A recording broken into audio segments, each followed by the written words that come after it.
In order to be a great boomerang thrower, you have to be a scientist, you have to be an inventor, you have to be a craftsman, and you get to wear all these different hats in order to become a great athlete in the sport. My name's Logan Broadbent, and I'm a member of the world champion U.S. Boomerang team. Broadbent is one of the best boomerang throwers in the world. When I tell people I'm on the U.S. Boomerang team, the first thing that comes to their mind is, what? We have a U.S. Boomerang team? You've got to be kidding, right? But it's true, and we've had the chance to travel all over the world throwing and catching boomerangs. It takes a lot to do well in the sport, from making custom gear to understanding the science behind Boomerang Flight. Mastering all this lets competitors succeed in events designed to test specific skills, like speed, accuracy, and distance.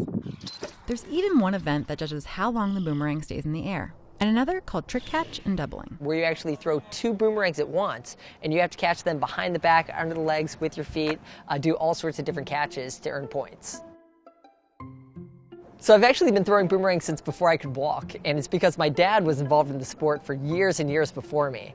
He was one of the earliest competitors in the sport of boomerangs. Even from a young age, I was going to different tournaments with him, learning the different events, becoming pretty good pretty early. At age 14, Broadbent was the youngest person ever to join the U.S. Boomerang team.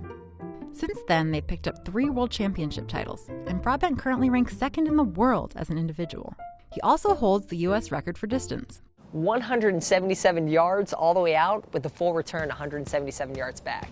And he's one of the few boomerang throwers in the world that can do this incredible move. So the backflip catch, we don't actually have to do in competition. I just think it's fun to do, especially in a crowd or for my friends. But it's not just about fun. Competitors need to understand how boomerangs fly to do well in the sport. So there's actually a lot of physical principles that are operating on a boomerang in flight. So what makes a boomerang come back includes gyroscopic precession, differential lift, centrifugal force, momentum of inertia, angular momentum, and torque. Okay, so basically the best way to think of it is that each wing is an airplane wing, and this airfoil allows the boomerang to generate lift. But a boomerang is thrown vertically, so the direction of lift is to the side, unlike an airplane flying horizontal where the direction of lift is up in the air. So you throw it nice and vertical, straight up and down, it'll curve around and come back. And whether it's a 2-wing boomerang, like the traditional ones that we think of, or a 3-wing boomerang, they're both operating off the exact same principles of flight. Getting as good as Broadbent takes time and practice. But the first step is mastering a basic throw. So all boomerangs in the world are thrown straight up and down, nice and vertical. You always want the top side of the boomerang facing you. That's the side with the airfoil. It's also the side that's painted. And if you're a right-handed thrower, you want the wind hitting your left cheek, coming across from left to right. If you're a left-handed thrower, you'll actually be throwing with the wind coming from right to left. Typically, I will pinch grip the boomerang, so I'll use my thumb and my index finger to hold it this way. Sometimes you'll wrap the front finger around the boomerang if you need to get a little bit more power or a little more grip. But there's really no wrong way to do it. As long as you're throwing it nice and vertical, straight out in front of you, you don't have to throw it high, you don't have to throw it low. Vertical is probably the most important part. Competitive boomerang throwing may not be a well-known sport, but there are a few things most people do know about boomerangs. They come from Australia and they were used as weapons, except that's not exactly true. So the returning boomerang was never actually used as a weapon. What was used as a weapon by the Aborigines was called a kylie. It was much larger and heavier than a typical returning boomerang, and it would travel in a straight line, so almost like an aerodynamic baseball bat that was used to bring down game. There were civilizations all over the world that had throw sticks. King Tut's tomb in Egypt had throw sticks. The Hopi Indians of the Southwest had throw sticks. So there's all these different examples of throw sticks being used before we invented bows and arrows and other forms of weaponry. But the returning boomerang was never actually used to hit anything. 8.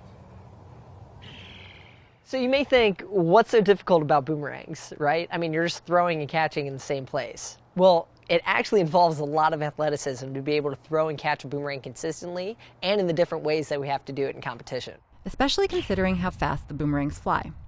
They're moving anywhere from 80 to 90 miles per hour when they're leaving your hand, and then they're coming back a little bit slower, maybe slowing down to 60 miles per hour by the time you're catching it. And they fly in all sorts of conditions. Even the simplest catches require a surprising amount of skill and physical stamina. Oftentimes it's windy, so it does require a little bit of running around and being able to react to changes in the flight. And boomerang throwers tend to be very agile, they tend to be very quick, they tend to be able to react quickly to changes. As boomerang competitors, we're not able to practice every single day. It would just be way too much wear and tear on our shoulders and on our elbows, so we have to do a lot of different cross-training to stay fit.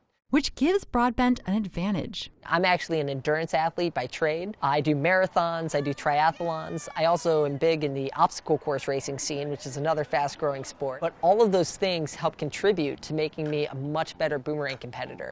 But athleticism isn't all it takes to be a great boomerang thrower. The ability to adjust for different conditions is important as well. Every single event requires a different type of boomerang. But what's also important to remember is that we're up against Mother Nature. Little wind. Let's wait for that to slow down for a sec. So when the winds are kicking up, or if it's raining, or if you're at a higher altitude, you need to think about how that's going to affect the flight of a boomerang. Which means the right gear is critical.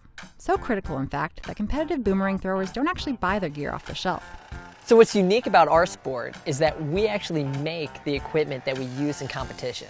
So many of my boomerangs were either made by me, or many were made by my teammates as well. If you're able to make good boomerangs that work really well in different conditions, then that gives you a bit of an edge. So the one thing you'll notice about all my boomerangs is that they're super bright colors. It's almost like they're straight out of the 80s, maybe like those MC Hammer pants that my parents used to wear. But what's important about that is these need to be visible in flight. So I need to be able to identify these quickly and easily, especially if they get caught in the sun. And so they're super bright colors. Some of them aren't that pretty, but sometimes the ugliest boomerangs actually fly the best, and that's important to remember as a competitor. Getting a competitive edge in the sport takes a lot of boomerangs. Broadbent carries almost 100 different kinds in his competition kit. All of these are made for different events, and they're made for different weather conditions. So I have 3-bladed boomerangs, 2-bladed boomerangs, even 4-wing boomerangs, depending on the event, and they're all made out of different types of materials. So boomerang technology has actually come a really long way. When most people think of a boomerang, they think of a 2-winged, almost V-shaped type of boomerang, something a little bit more traditional. We can still throw these, and they work really, really well. But now we still make boomerangs out of birch aircraft grade plywood. This actually has lead weights embedded in the tips of each to get it to go over 50 meters out. We have glass-infused nylons and different types of plastic materials, PET, polypropylene, all sorts of different types of plastic.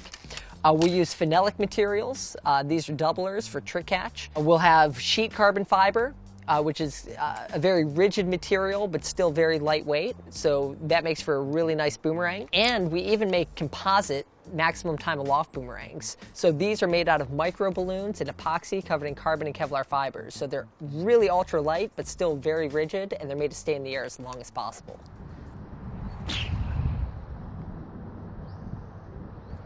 Some of the boomerangs that I throw make a really cool sound when they leave my hand, and that's because a lot of them actually have holes and different types of slots built into the boomerangs to create drag, and they make some really amazing sounds.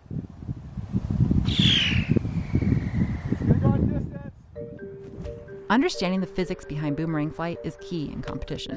As boomerang competitors, the more that we understand the physics and the aerodynamics happening and how to modify our boomerangs to get them to operate the way we want them to operate, the bigger the advantage we have in competition. Throwers modify their gear, adding materials like tape, rubber bands, and coins to get their boomerangs to fly just right. So if I want to add drag to help slow down the spin rate in higher wind conditions, I may add a couple rubber bands on there. If I want to add a little more weight to get it to go further, to stay more vertical in flight, or even to lay out quicker, I have pennies on each one of these wings. Not only does it depend what you're putting on the boomerang, but where it's placed also plays an important role in the boomerang's flight. And then oftentimes we'll even tune our boomerangs. So we may even twist a wing, giving it more angle of attack, which is going to shorten the range, or we may twist negative angle of attack, getting it to fly further. If we bend it up, the boomerang will fly higher. If we bend a wing down, it'll fly lower in flight. So understanding all of those different things, obviously leads to being a better competitor. The one thing that I love about boomerangs is that they can be a metaphor for life. What goes around comes around. Throw good out, you'll get good back. If you're a good person, a good citizen, then good things can happen to you.